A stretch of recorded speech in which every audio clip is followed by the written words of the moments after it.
Welcome everybody to Disputed Sports.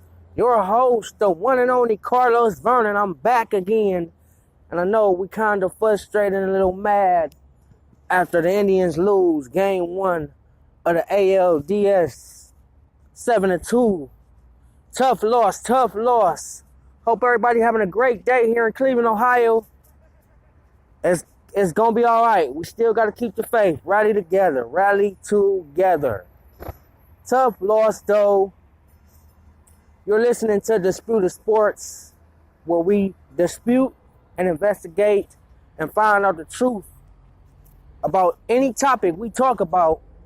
And the topic we're going to talk about today is, of course, our Cleveland Indians. And like I said just a few minutes ago, tough loss, 7-2. Was not a good outing by Corey Kluber. Corey Kluber had a bad game. Let's all be honest. But I would still take him in a 7-game series over anything. It's just one of them days. And I told you guys earlier that in order for us to beat this Houston Astros team, we got to score runs. And my word came back right for game 1. Here's the score box. Francisco Lindor, 4 at-bats. Remember, we keep an eye on him. 4 at-bats. He had 1 run, 1 hit. He was 1 for 4. Michael Brantley, he was 1 for 3. 1 hit. 1 hit. Jose Ramirez, 3 at-bats. He was 1 for 3, 1 walk, and a strikeout. Edwin Encarnacion, got to get better. Cleanup spot is a very, very important part of the lineup. It's very, very, very crucial that your cleanup hitter at least getting some hits. He's 0 for 4. Donaldson 0 for 4.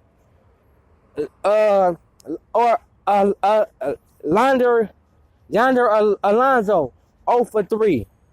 So your middle part of your lineup is struggling, and that's the reason why we only scoring two runs, because that middle of the lineup is not producing. Melky Cabrera 0 for 4.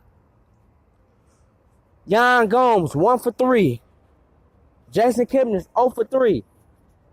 So we had a combined of 3 hits.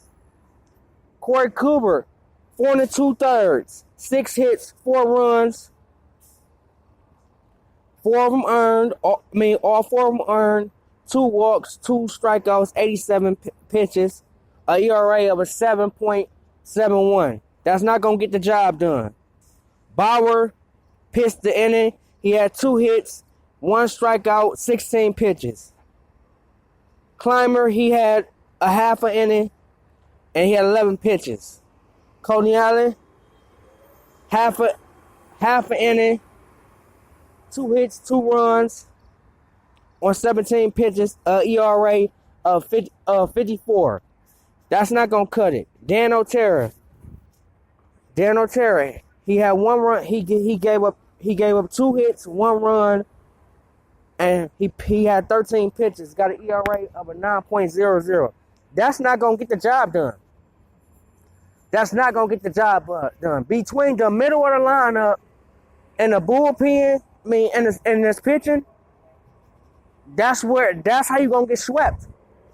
The middle of the lineup went, listen to this. Our middle of the lineup went 0 for 11.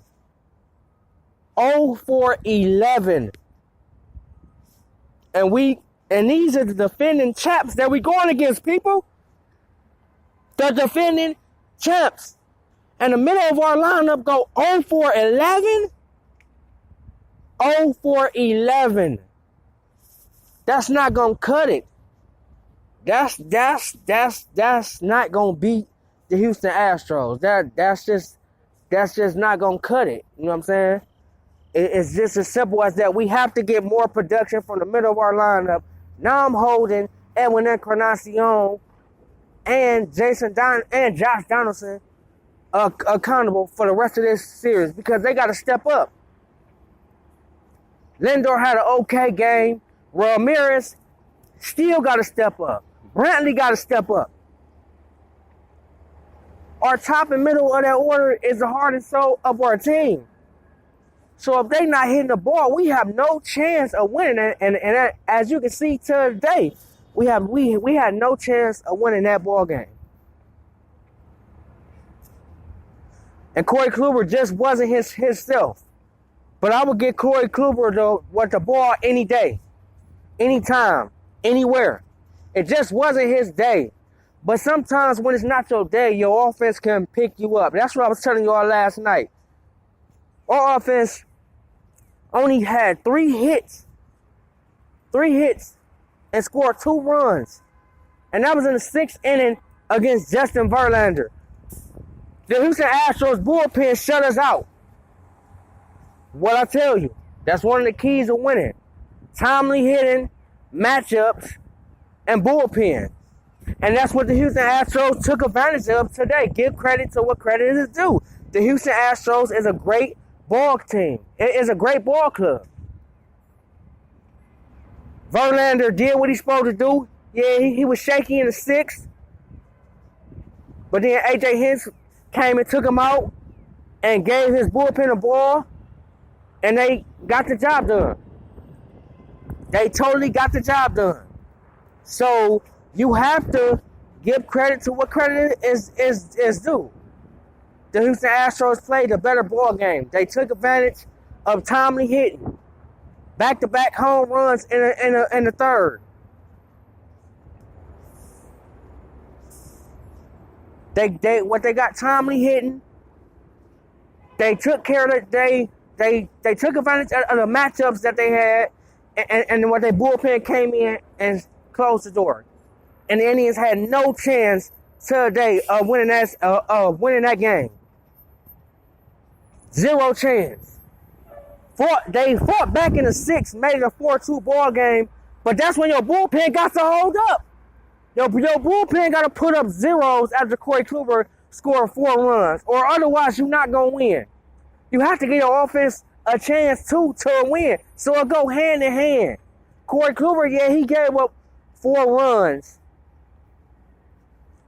But your offense can at least pick you up. But at the same time, your bullpen can help out your offense by not giving up runs and keeping zeros on the board and giving you a chance to win the game.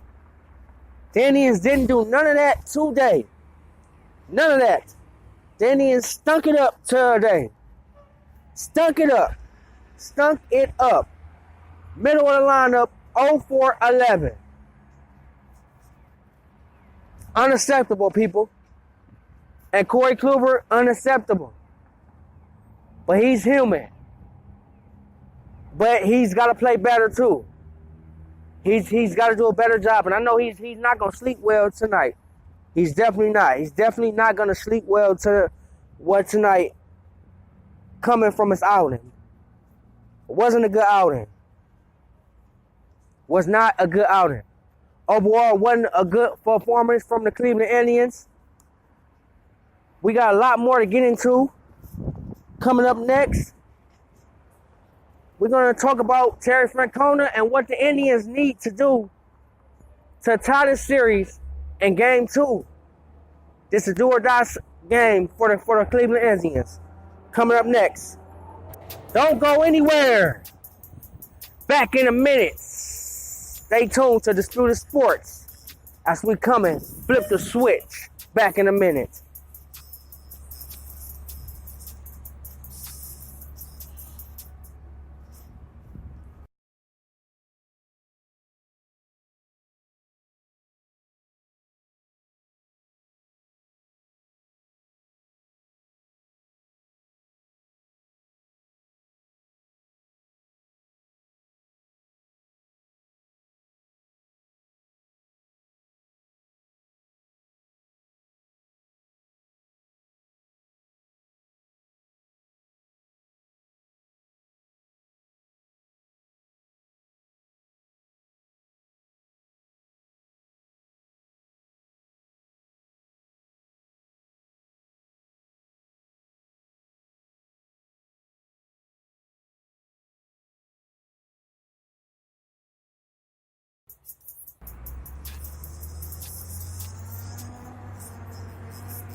Welcome back to Disputed Sports. Once again, your host Carlos Vernon. Tough loss today. I'm really kind of upset because of the way the Indians played, and they didn't show focus or any concentration, or they wasn't hungry. They wasn't hungry. It's like after the Houston scored them extra 3 runs after the 6th inning, they didn't even try. So I'm very, very kind of frustrated. But I know it's only one game, but with this being such a short series and the way our offense look, it's not even giving me a chance to say, well, it's only one game. Our offense played good and our pitching played good. We just lost a tough game. No, we got our butts kicked. We got our butts kicked, and it got me wondering, like I told y'all yesterday, this is a very optimistic team. And to me, Terry Francona, well, you can't blame everything on Terry Francona because he's only can manage the game and the players play and the coaches manage. But at the end of the day, I just feel like Trevor Bauer should be in that starting lineup. I don't feel comfortable with him coming out the bullpen because he have a routine where he does every game. And coming out the bullpen, that can mess up the whole thing. And I think you can't utilize him enough as otherwise if you put him in the starting lineup, you can utilize him enough. And he can dominate the game more. I don't think coming out the bullpen, especially when you down, and especially when your team don't have no energy or no focus or not concentrating, putting them in the game is just useless. Like today was kind of useless. The game was already over with. It was 6-2 when he got in the ball game. So, I mean, it was 5-2, and the Indians didn't show any life. So it's like you putting them in just to put them in. So that's where I think Terry Francona messed up at. I really think Bauer should be starting tomorrow because he have a great record against the Houston Astros in Houston, like a 1.85 ERA. That's where I think Terry Francona messed up at. Because during the regular season, you got him in them 3 games ready for the playoffs. I don't think he need a pitch count anymore. I don't think you need to be worried. I just think you need to just go out there and just give him the ball. Just go out there and give him the baseball and let him do what's best and let him do what he do for this baseball team. Because otherwise, I just feel it's pointless if you're not using him in the correct way of the bullpen, meaning when the game tied or you got the lead. Other than that, you not utilizing his skills, and he's a dominant force. He's really with the Cy Young winner if he wouldn't have got hit by that pitch in his leg. So at the end of the day, I really think Terry Francona really messed that up by putting him into the bullpen. I think Clevenger would have been a better bullpen person because he's more fit, because he came out the bullpen before, even though Bauer came out. But Bauer having a hell of a year. He then got 3 stars under his belt before the regular season ended to get him warmed up for the playoffs. His arm is in tremendous shape. So why